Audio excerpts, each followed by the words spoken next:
नमस्कार, आज की बड़ी खबरों में आपका स्वागत है। मैं हूं अंकिता। आज की बुलेटिन में बात करेंगे अपनी हार की जमीन पर तैयारी हो रही है टीएमसी की। बताएंगे आपको बंगाल में हाई वोल्टेज ड्रामा, दिखाएंगे आपको स्ट्रांग रूम के सामने धरने पर बैठे टीएमसी नेता, और बुलेटिन के आखिरी में देखेंगे क्या ईरान के पास है सीक्रेट प्लान। लेकिन दिन भर की तमाम खबरों से पहले एक नजर सुर्खियों पर। ईरान युद्ध खत्म होते ही गैस की कीमतें घट जाएंगी, डोनाल्ड ट्रंप। नेपाल में पेट्रोल 2 रुपए और डीजल 12 रुपए प्रति लीटर सस्ता हुआ। यूएई में ईरान, लेबनान और इराक की यात्रा पर रोक लगाई, नागरिकों से तुरंत लौटने को कहा। हावड़ा मिल में लगी आग में कोई हाथाहाथ नहीं। पश्चिम बंगाल के हावड़ा में अग्निशम अधिकारी राजा भट्टाचार्य ने कहा, घुसूरी स्थित जूट मिल के गोदाम संख्या 25 में सुबह 3:15 पर आग लग गई। हमने वहां 5 दमकल भेजी। आग के कारणों की जांच की जाएगी। किसी के हाथाहाथ होने की कोई सूचना नहीं। आग पर 3 घंटों में काबू पाया गया। अभी आग काबू में है। बंगाल में हाई वोल्टेज ड्रामा, कोलकाता में मानिक लता के बाद भवानीपुर में हंगामा हो गया। सीएम ममता बनर्जी भवानीपुर विधानसभा क्षेत्र में आने वाले एक स्ट्रांग रूम में पहुंची तो बीजेपी कार्यकर्ता भड़क गए। उन्होंने इस पर कड़ा ऐतराज जताते हुए जमकर विरोध जताया है। उधर स्ट्रांग रूम से निकलकर ममता बनर्जी ने ईवीएम में छेड़छाड़ का आरोप भी लगाया।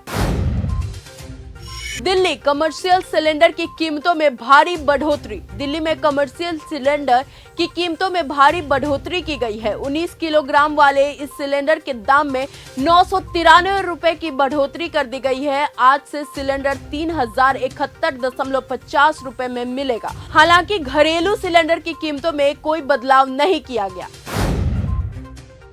महाराष्ट्र में भी बढ़े कमर्शियल गैस सिलेंडर के दाम।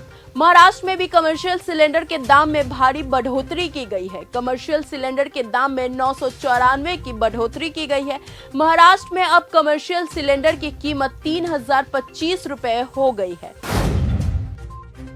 स्ट्रांग रूम के सामने धरने पर बैठे टीएमसी नेता। कोलकाता में टीएमसी नेता शशि पांजा और कुणाल घोष नेताजी इंदौर स्टेडियम के बाहर स्ट्रांग रूम के सामने धरने पर बैठे हैं। उन्होंने आरोप लगाया है कि बीजेपी और चुनाव आयोग के अधिकारी पार्टी के संबंधित प्रतिनिधियों की मौजूदगी के बिना बैटल बॉक्स खोलने की कोशिश कर रही है। शशि पंजा ने कहा, कोई हेरा फेर नहीं होना चाहिए। हमें ये सब क्यों नहीं दिखाया जा रहा है।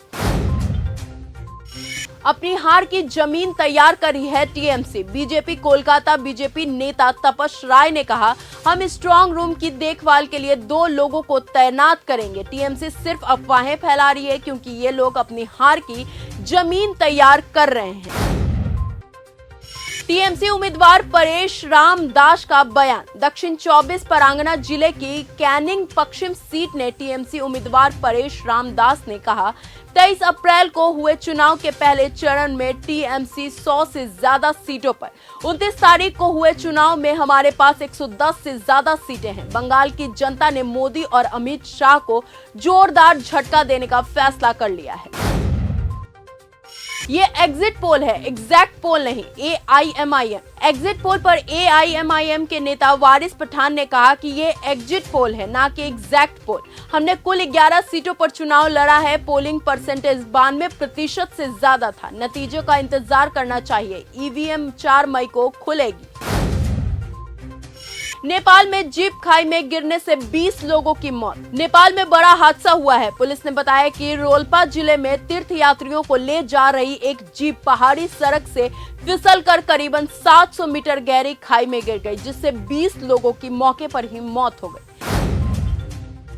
क्या ईरान के पास है सीक्रेट प्लान? ईरान की सुप्रीम लीडर मुस्तफा खामनेई ने भी खामोशी तोड़ी है। उन्होंने ट्रंप को चेतावनी दी है। मुस्तफा ने बयान जारी करके कहा, पर्शियन गल्फ में अमेरिका की दादागिरी नहीं चलेगी। ईरान अपनी परमाणु और मिसाइल क्षमताओं की रक्षा करेगा। अमेरिका की लालच उन्हें समंदर में डुबो देगा।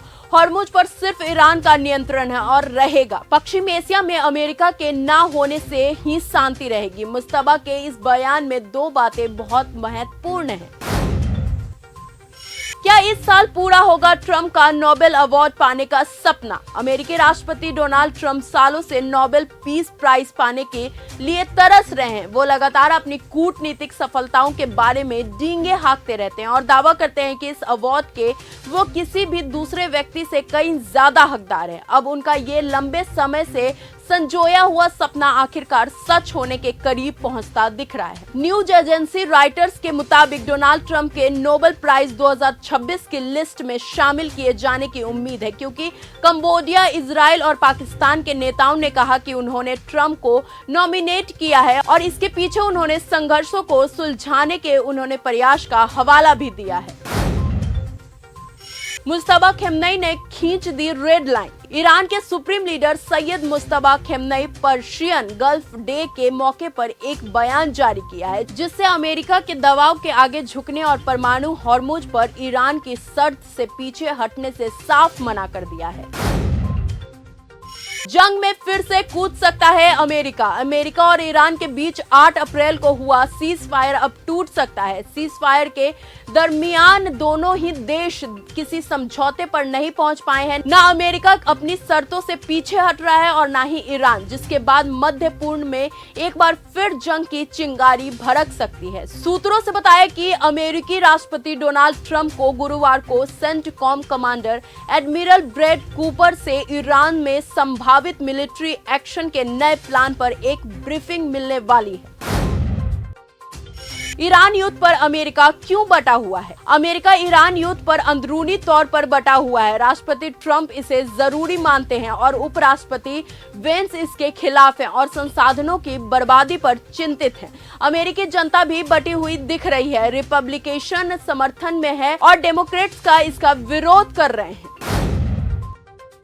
फिर धुआं होगा मिडिल ईस्ट में कुछ दिनों की शांति के बाद अमेरिका एक बार फिर ईरान पर हमले की प्लानिंग में जुट गया है। डोनाल्ड ट्रंप ने कहा कि जब तक ईरान का परमाणु कार्यक्रम को लेकर कोई समझौता नहीं हो जाता, तब तक अमेरिकी नौसैनिक नाकाबंदी नहीं हटाई जाएगी। ट्रंप ने कहा कि सैन्य हमलों की तुलना में नाकाबंदी अधिक प्रभावी साबित हो सकती है। तो फिलहाल आज की इस बुलेटिन में सिर्फ इतना ही। देश और दुनिया की तमाम खबरों के लिए ऐसे ही जुड़े रहने के लिए बने रहिए हमारे साथ, देखते रहिए न्यूज़ गंगा।